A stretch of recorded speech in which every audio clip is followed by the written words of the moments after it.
Howdy! I have my little blankie on today again. It's cold, but today we're gonna be doing the Wildfern 2025 plant tag kind of like Q&A thing. I've never done one of those, and I was kind of trying to I wanted to do kind of a year roundup thought thing, and this seemed like a really good way to do it, and I really like the questions that she asked, so that's what we're gonna do. Hi. So I have all of her questions written out, and we're gonna go over all of them, and I will tell you my thoughts and everything, and just have a nice little roundup. Also at the end I might do just my thoughts on the year thing. I want to do an actual Q&A, ask y'all questions, or let y'all ask me questions and I'll answer them. But in case I can't get around to that before the end of the year, I just want to do a quick how my year went. It was a really big year for me in every possible way, so I just want to I don't know, talk about it a little bit. So the first question is, what is a plant that you crossed off your wish list? And I know I literally just did a wish list update synopsis video, so I won't go too in depth on this. And there were a lot of plants that I was lucky enough to cross off of my wish list this year, but I think I'm going to tell you about the most recent one, the one that I was really fending after the longest, and that I am the most excited to have, which is my Anthurium pallidiflorum. I love her so much. She's doing really well. She's rehabbing really well, which, in case you didn't know, when I got her, she had some rot going on, so I had to chop her up. We're rehabbing her, and she's doing good. Hopefully I will be able to get her potted up soon, and she can work on putting out a new leaf for me. But I love this plant so much. So much. I don't even know if I can properly convey how much I love this plant. She makes me so happy. I'm thrilled to finally have her in my clutches. She's beautiful. She's such a cool plant, and she's amazing. There's not really much else to say. I saw a girl on Instagram show her pallidiflorum a year ago versus now, and it was huge. It tripled in size, so I'm crossing my little fingers and really hoping that mine will like me and will size up quickly. I'm so pumped to have this, and I'm so excited to watch it grow. What is a genus that you want to get into? I think I have a good collection of different genuses. I mostly obviously have a lot of philodendron. I have a lot of Anthurium, which I would love to get more into Anthurium. I don't even know if that's possible. I have so many, and I have realized I don't have room for them once they start sizing up. I'm freaking out. I need to buy a shelf and a light and get that figured out, give them a home. But I would love to collect more Anthurium. I don't think I'm going to, for the sake of A, my bank account, and B, space. So oh well. I've been dabbling more in Hoya recently, a little bit. I've got a nice little collection of Hoya. I would like to say that I have 6 or 7 Hoya, and they're great, and I love them, and I'm not opposed to getting some more. I think there's just so many that it's hard for me to pick which ones I want, if that makes sense. There's just so many. It's really hard for me, and a lot of them look the same. I'm so sorry. Most Hoya look the same, so it's a little difficult for me personally to be oh well, I really want that specific one when there's 5 others that look like it. But I'm not opposed to getting some more Hoya. But the genus that I have avoided, and I have finally added a little bit into my collection, and I am tentatively interested in adding some more in once I feel I have a really good grasp on them, is Alocasia. They terrify me, but I have 2. I brought them over to show you. I'll show you the one that's not doing great first. This is my Alocasia Jacqueline. She hasn't really done much since I got her. She was putting out a leaf when I got her, and she finished putting out that leaf, and then we haven't really done much else. She's had some spider mites here and there.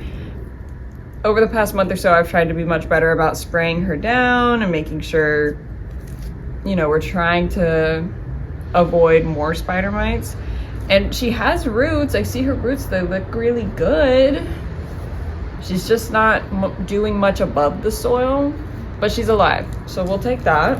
And then I have I think this is a dragon's breath. Yeah, dragon's breath that Vlad gave me. She's got some mold growing on the top of her, ignore that. And she was kind of like I didn't want to get an alocasia. Like, I wasn't like, oh yeah, I'll have an alocasia. I was like, I'll try it. And she's been doing really well. This is a new leaf that she's putting out for me. I think she's happy. I've been doing my best.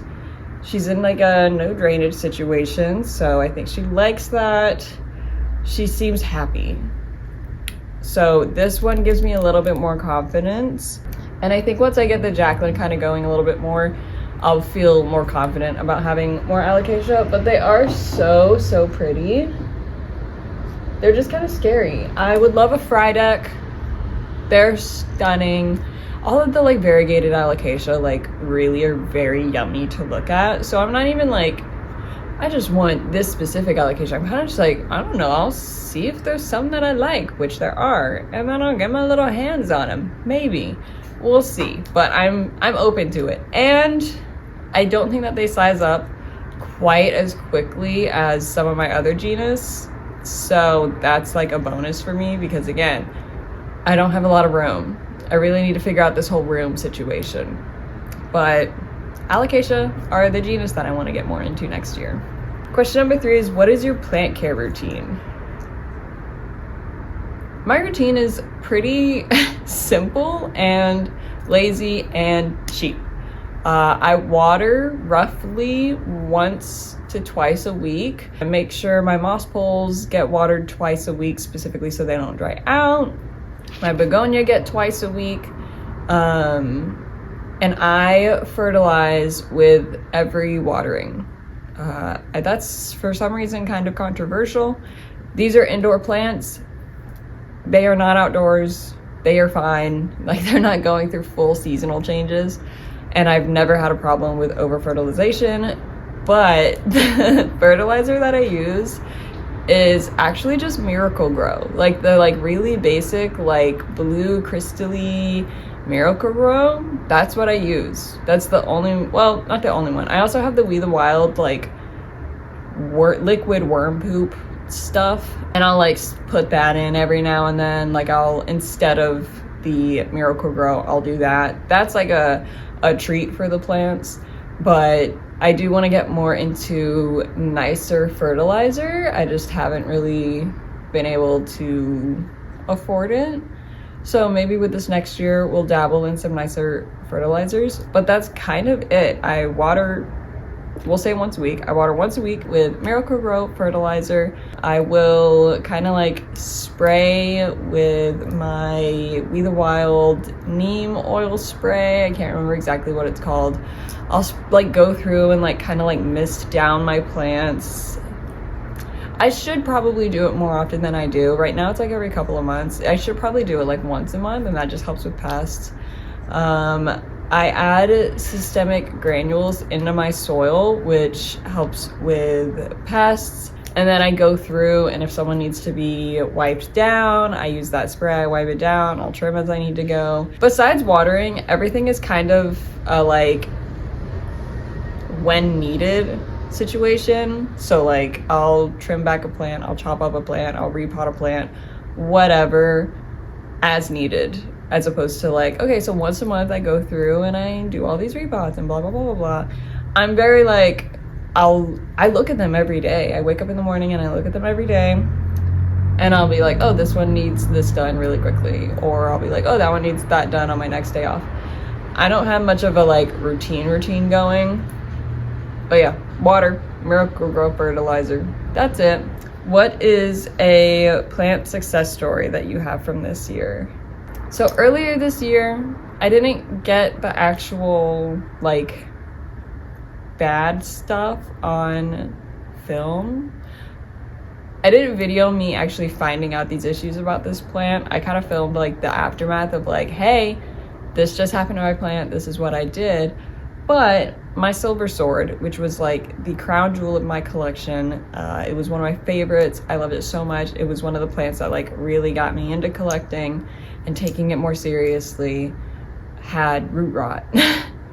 All of the leaves started yellowing and falling off, and I like completely panicked, and I went through and I like tried to trim all the roots off that were rotted, and it just like I spent like 2 hours like trying to like figure out what to do with the plant and like messing with the roots and blah blah blah blah blah. And finally I said, fuck it, I'm just gonna chop it and prop it. Ladies and gentlemen, I'm thrilled to announce that that went swimmingly. This is my silver sword. I love her so much. She is doing great. She rooted for me beautifully. She is growing on a moss pole now. She's sizing up. These are all of her, like, this is her most recent leaf, which I did put a nail through. So if you see that little tear right there, no you don't, you're crazy. She's great. I love her so much. I'm so happy that she's still with me and is doing so well. And I was really, really concerned for her for a second there. So she's doing well. And then I also have like a little like bottom chunk from her stem that I also potted up, or that I also propagated just in case. And that one's doing well, but it's like literally like a little baby plant still. So we're not gonna worry about showing you that. But yeah, my silver sword's doing so well. I love her so much, and hopefully she continues to do well for me. But this is like, every time I look at her, I'm like, yeah, I did that. She's back because of me. Question number 4. 1, 2, 3, 4, 5. Question number 5. What is a plant failure that you have? I have a couple. I'm lucky that I only really lost one plant over the course of most of this year, which was my Begonia paulensis. It rotted a couple of weeks after I got it, which was very, very sad. Again, my last video, which was my wish list video, I like went over that whole story, did the whole paulensis spiel. I don't know when I'm gonna get my hands on another one. Very upsetting. I try not to think about it too much, but recently I've been trying to rehab a bunch of plants and it's not going well. I've never had this much of a problem with rehabbing plants before, and I'm trying not to beat myself up over it. I think it's probably just because it's winter. It's a very gloomy winter. We are not getting a lot of sunlight, so I have some plants that are just like, they weren't doing well, and then they just, because we don't have a lot of sun and it's cold, they aren't getting the energy that they need to bounce back. So there's like 3 that I would say. 2 of them belong to a friend. One of them he gave to me and I thought would be okay, and now it's not. So the one that he gave to me was a lemon tree, which I posted a reel on my Instagram of me chopping it up and everything. It had really bad spider mites and it was dehydrated and it was doing really, really bad. And I chopped it and it was doing good. It was bouncing back. It had new leaves. It was actually blooming for some reason, had a bunch of flowers coming out. And then this past week, it just like completely, like everything that was growing fell off of it. It didn't turn yellow or anything. It just like fell off. I don't know what happened with that. It was in a really low light area, and maybe that's just what did it. It was too low light. I moved it over to a sunnier area, and I'm kind of just like crossing my fingers and hoping that it's not completely dead and it does something, but I'm not feeling super confident about it. It's making me really, really sad because I really did like that one. I had actually already rehabbed it once before for my friend, and it was beautiful. It was great. It was looking so lush, and then I gave it back to him and it suffered, and now we're here and it makes me really sad. Hi, baby. What you doing? Is the wind scaring you? It's okay, baby. The wind is pushing up against the window and making, you know, like creaky window sounds, and Bear really does not like those sounds, so he's scared right now. It's just a wind, bud. I'm sorry. It's okay. His like safe space is hiding underneath our dining table. So that was one, and then he gave me 2 of his plants to rehab to return to him. One was a little baby Tycon that I think was dehydrated. I'm not entirely sure. I think it also had a little bit of root rot. So it also had really, really bad spider mites. And the same thing was true for his Dracaena that you guys saw me chop up recently. And that one, I did the same thing with both of them because they were completely infested with spider mites, like bad. And we were kind of going into like winter fall territory. I put them out on the patio and I was like, you're gonna stay out here until the spider mites are dead, and then I'll bring you back in, because I don't have somewhere safe to put them where they wouldn't infest other plants, especially the Dracaena. It's huge. So I put them out. Once the spider mites were gone, I brought them in, and I think either they got, I don't know. I think I killed the Tycon for sure. I rotted that one. I just put it in a place where it didn't get like the most light, and I just overwatered it and it rotted. That one's entirely on me. I will take full responsibility for that. The Dracaena, I don't know what his deal is. He's kind of like freaking out. I chopped him. He has dried up even more, like more of his leaves are brown. I need to chop those off. And some of his little growth points look like they're like completely dead. I really don't know. I don't know. So I'm just gonna keep my fingers crossed for that one and hope that that one makes it. But I'm feeling very defeated with my plants right now because so many of them are having like new leaves rot before they're even out. I have all of these rehabs that are failing, and it's hard, and I'm trying not to beat myself up over it too much, but it sucks. But that's the way of plants. It's fine. What is a trend prediction that you have? I am really bad in not keeping up with plant trends. Obviously, I follow all of these people and I follow all these nurseries, and I see like the plants that they're pushing, and I'm like, that's cool. But I don't think I've been in the game long enough to predict trends. I've only been in the game for about a year now, so please forgive me for not having like a good answer to this. What I think would be cool, I think we've gone through this cycle of like, let's say 2020 was when like the plant collecting hobby became really big and everyone was getting philodendrons. And then over the course of the past couple of years, everyone kind of got sick of their philodendrons. They were getting too big, they were being too needy, they had moss poles and blah, blah, blah, blah. Everyone kind of got sick of philodendrons. And then I saw the variegated caramel Pluto, I think that's what it's called. That one got really, really popular, and I was kind of surprised because I was like, oh, it's a philodendron and it's popular. But I think it would be really cool if philodendrons became like a beloved genus again, but not climbing philodendron, specifically the like more shrub-like. I brought some over.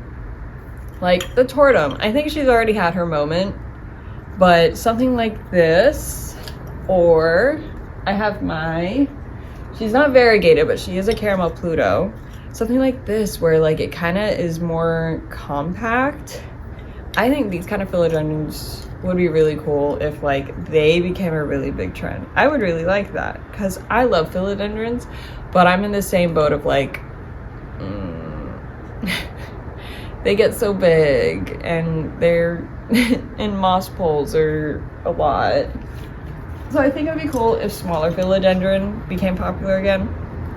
But I think I've been seeing more people interested in Hoya and orchids lately. I don't know if that's just like the little echo chamber that I've surrounded myself with, but I'm seeing a lot of Hoyas. I've seen people freak out over Hoyas. So I think that that's going to continue to happen. And then I think orchids are going to have a big moment. I think more floral plants are going to have a moment. I think people are going to be really into that. And Hoyas kind of tie back into that because part of Hoya growing is their blooms. I think people are gonna want some pretty little plants, which by the way, my orchid just lost her bloom. It's very sad. But like, I want to get more into orchids, so why not? I don't know. Do any of those claims have any like evidence behind them? No, but that's what I think might happen and what I think would be cool and what I would enjoy to see as a consumer. Give me more orchids. Give me more cool Hoya. I want to see them. The next question is, what is the most challenging season for you to care for in? Mine, for me, 100% winter. 100% winter. Especially in the Pacific Northwest, we have like no sun, it's cold, it's gloomy, and the plants hate it, and I'm really bad about being able to adjust, like I said earlier, like my watering. I'm almost definitely overwatering, and then when I try to like fix that, I overcorrect and we're underwatering, and it's just really, really hard for me to adjust. And the plants grow slower, which make me like less inclined to like interact with them because they're all pretty stagnant. And I say that with love, but I just am kind of like, can someone do something please? And I kind of like, I don't completely fall out of love with it, but part of me falls out of love with it a little bit, which affects how I care for them. So winter, 100%. What is a plant pest that you struggle the most with? I'm gonna cross my fingers and I'm gonna knock on wood. I am extremely lucky in that I very rarely have to deal with pests. I only really deal with spider mites, and that is on like the rare occasional basis. I know that I'm lucky. I'm so grateful for that, because the day that I spot a mealybug on one of my plants, I'm gonna lose shit, okay? Or thrip, oh my God, don't even mention thrips in my home. The idea of that stresses me out so bad. I only deal with spider mites sometimes. Yay. That's it. That's all that I deal with, is the occasional case of spider mites. My Gloriosum gets spider mites every time she has a new emergent. One of my anthuriums up here had a really bad case of spider mites, but it stayed only on that anthurium. It didn't like go to the other ones. They liked that one, and that's my blue velvet, which I could probably consider another failure of the year. She's really been testing me. She does not want to do well at all. She's back down to one leaf, and she refuses to size up. Whatever, we won't get into it. But yeah, just the occasional spider mites, and that's it. And I'm gonna keep my fingers crossed and be grateful for that, and just like bite my nails thinking about the day that I see something else on one of my plants. Next up, what is your top wish list plant? Again, I know we just did a wish list video. I know, so I'll keep it brief. It's King of Spades. It will always be King of Spades until I have one. It has been at the top of my wish list plant since I seriously got into the hobby, and it will remain there until I have one. I love them so much. They are beautiful, they're stunning, they're delicious. I love them. I want a King of Spades so bad. And then the last question. What was your favorite plant of 2025? And because she's behind me, you can probably tell, because I've showed off all the other plants that I have here, except for her. And I think that this is probably like, this is probably the most boring answer I could give out of like everyone. I'm sure everyone else has much more interesting plants, but the one that has consistently made me the happiest and has made me the most excited to watch and interact with and take care of course, it's my Monstera deliciosa. I don't shut up about her. Are you kidding me?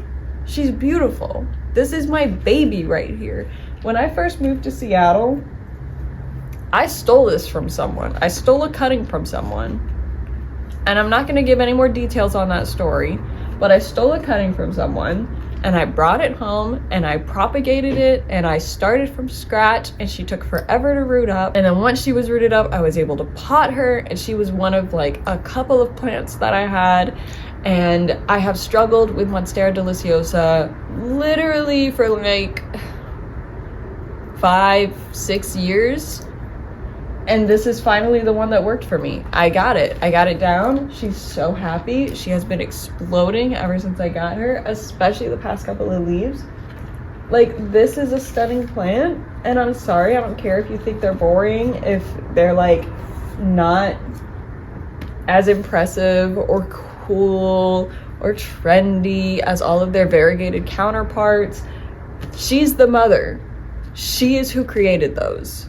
And she's beautiful. Even the lack of variegation I love. I love this shade of green. This is such a good green. She's like, actually, like, I would go to war for this plant. I love her so much.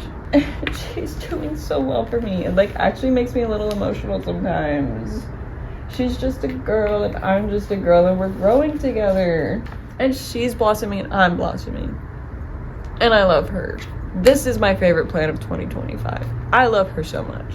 Part of me wanted to be like, oh, my Florida Beauty or this other really cool plant. But no one has made me as happy as her. They've made me very happy, but nowhere near as happy as she has.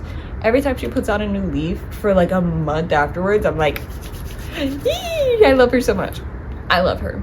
She is my favorite plant of 2025. So with that, that's all the questions. We did it.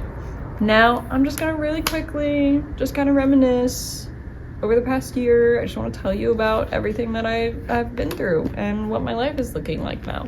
So at the beginning of this year, I worked at Target. I had been working at Target for, at the time, 6 years.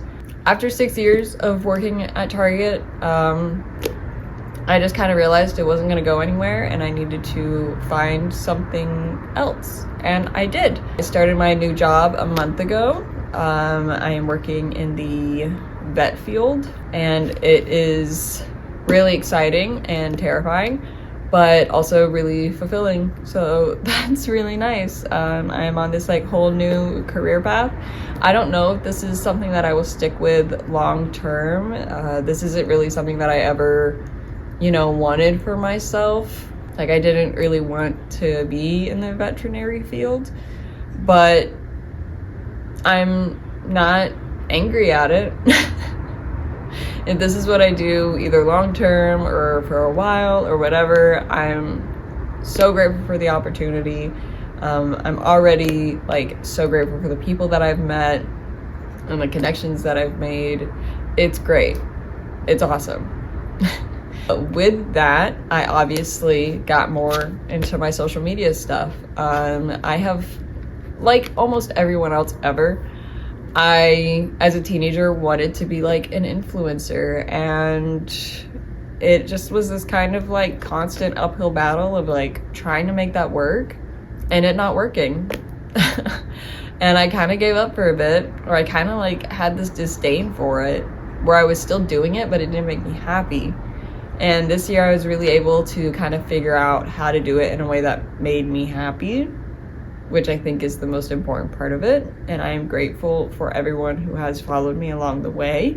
That's really freaking cool. Obviously on here with my plant stuff, on TikTok, which used to be like all of my beauty makeup stuff, but that just like didn't make me happy and hadn't for a really long time. And now I'm over there with some plant stuff and also some Warhammer stuff. I got into Warhammer, we'll circle back to that later. Instagram with my plant stuff. I don't know, I've just kind of like freed myself from the shackles of what I thought I needed to be an influencer. And I just kind of started doing what I wanted to. And people seem to like it. So that's cool. And it makes me happy again, which is great. Got into Warhammer, we're circling back to that now. I feel like within the last year, I've really been able to kind of not find myself. I have always known who I am, but within this last year, I was really able to kind of grow into that and fill in my own shoes a little bit more. And I found these hobbies. I found plant collecting. I found Warhammer, all this stuff that has just made my life feel so fulfilling. Okay. My phone's being silly and telling me that I have full storage, so we're gonna get through this last bit really quickly. I decided to stop vaping. That's cool. That was kind of a random conclusion that I came to this year. I've been vaping since I was 20 and I'm 26 now, and just one day it clicked in my brain and I was like, I don't really want to do this anymore. This isn't really doing anything for me. It's more of a nuisance than anything else. So I'm currently going through the process of stopping that, so that's very exciting. I have my little side business plant care thing that I started, which is literally just I go take care of people's plants for them and they pay me money. So that's really cool to have a nice little side thing going on. I've got some other ideas for things in the future that I won't talk about too much right now because they're like literally just things rattling around my brain right now, but I'm gonna keep my fingers crossed for next year. But I am so grateful for the past year and giving me the opportunities that I've had. And even though it was an incredibly stressful year, we went through a lot, even just like with Bear's health. Bear had a lot of health issues that we were able to figure out, and he's doing so much better. He is 7, he turns 8 in February, and he is acting like a puppy again, which is crazy. I'm so grateful for that. I'm not grateful for the health issues, but I'm happy that he's doing so much better. Yeah, it has been a tumultuous year to say the least, but at the same time, it has been filled with so much love and joy and opportunities that I am so grateful for, and I cannot wait to see what next year has for me. With that, the sun is setting, so this is getting dark, so I need to wrap it up. Thank you, Wildfern, for creating this tag. Thrilled to participate. Oh my god, so fun and exciting. Thank y'all for being here with me, especially like within the last couple of months or since I really started posting on here with my plant stuff. I really appreciate everyone who's tagged along and, you know, hung out with me this whole time. I really appreciate it. Like, genuinely. I love you guys. Thank you so much. I will hopefully see you soon. If you want to follow me anywhere else, I am Pretty Pluto Kitty on all platforms, and I am Pretty Planty Kitty for my plant Instagram. I will see you guys soon. Keep an eye out because I want to do a Q&A, so if you have any questions for me, just know I'll be asking for those soon. But I will see you guys later. I hope you have a fantastic rest of your day, rest of your week, rest of your year. And yeah, I love you. Have a good day. Bye.